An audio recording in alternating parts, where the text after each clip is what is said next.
Morning folks, hopefully I'm coming through loud and clear. It's a beautiful day. So the goal setting and how you can use it to stop smoking, and how easy is that? Well, you could use it to stop everything, to be honest, and create different habits. Okay, so you're playing a game of football, you take away the goals. How do you know where to score? And how do you know how to keep the score? There is no goals. And that's how important it is to set some goals in your life.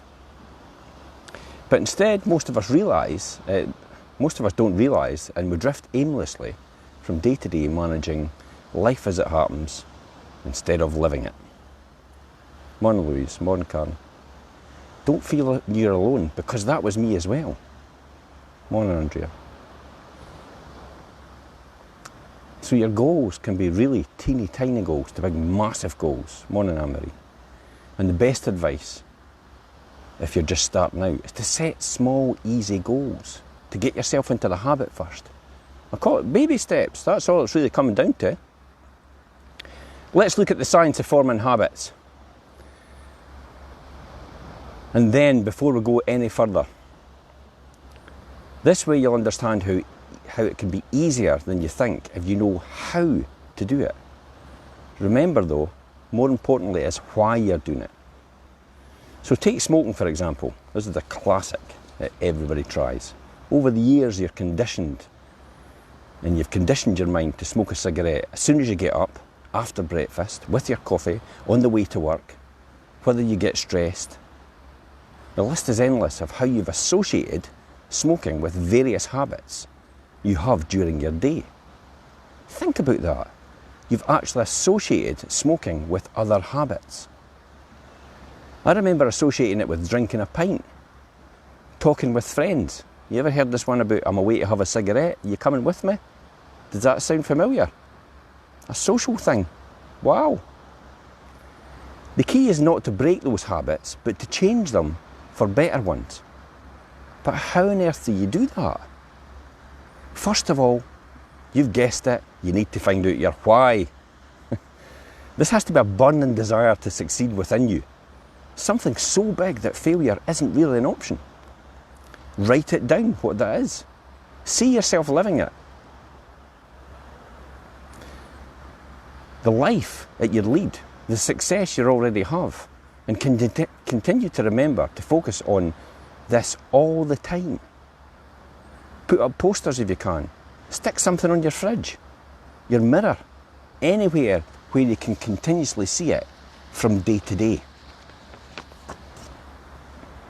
For me, it was health, longer living, saving money, the fear that my kids would find out and copy me.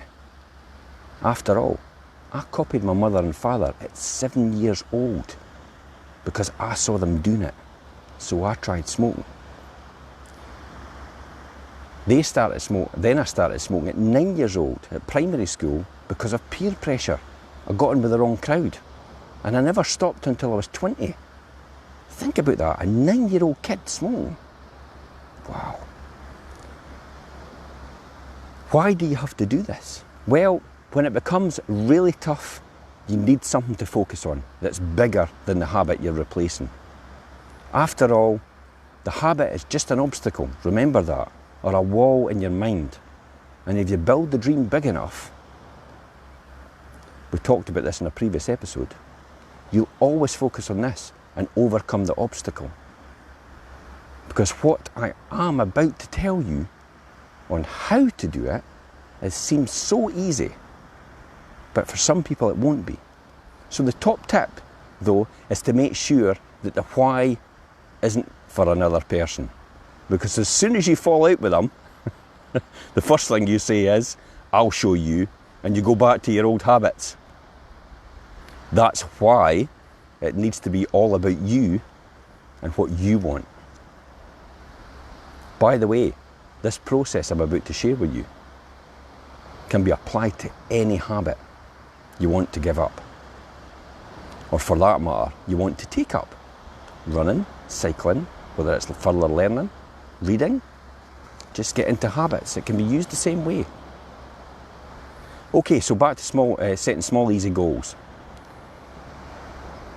And it not only gets you into the habit, it gives you a wee boost every time you hit them and conditions your mind to keep doing it because of that wee dopamine hit. You ever heard of that? The wee happy drug you get? It's the same hit you get when you get some likes on your social media post. Why do you think we're so addicted to to Facebook and our phones? Why do you think we're never off our phones? We spend about 2 to 3 hours a day on our phones. Think about that. We never had that before. What did we do with these 2 or 3 hours? Probably enjoyed ourselves.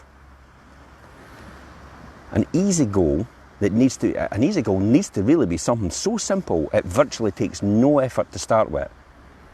So if it's to stop smoking, cut down by 1 cigarette a day for 28 days or more if you feel like you can do it. Or do more if you can do it. This depends on how big your why is, so it could be more. Also a top tip is to wait until other habits are changing dramatically for you.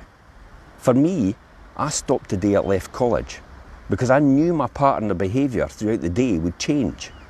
So this would have less likelihood of me doing the habits that I used to associate smoking with.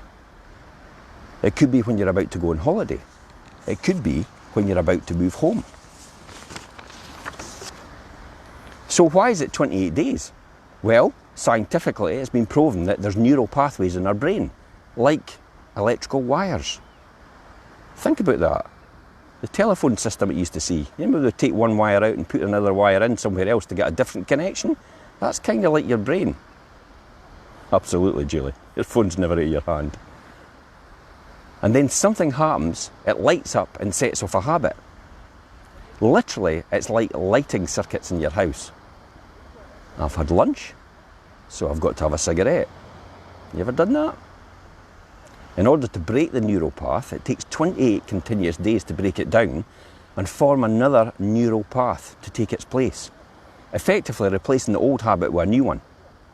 Now, a word of warning. If you do this for 7 days, 10 days, 15 days, 21 days continuous, and you miss 1 day in between, you'll have to start the 28 days again, or it will not work. Okay, so we've established it's simple to break this habit and replace it with another one. Well, not really, but stick with it. This is guaranteed to work for everyone that does it. Morning, Julie. So back to goal setting and why we do it. It gives us focus, and this in turn makes it a lot easier to get there quicker. Imagine playing a game of golf and you're standing on the tee ready to hit the ball. Now you know roughly where the green is, but you need to look for the flag to show you where to hit the ball to. Imagine if the flag wasn't there.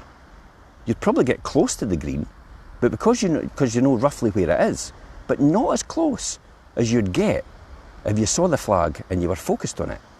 And that's exactly what a goal is. The goal's the flag. It gives you focus and it gives you something to aim towards to. So here's my question to you. What do you want to change? What do you want to give up? What do you want to make better?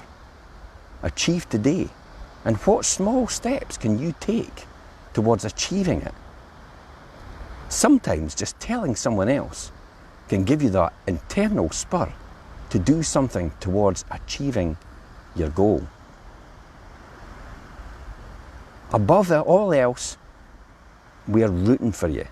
I'm rooting for you. There's nothing more rewarding than helping someone else succeed. It's a great feeling.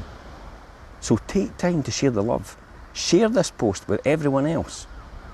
We're all in it together, so let's find like-minded people who want to be in it with us. And I'll see you tomorrow at 7:30.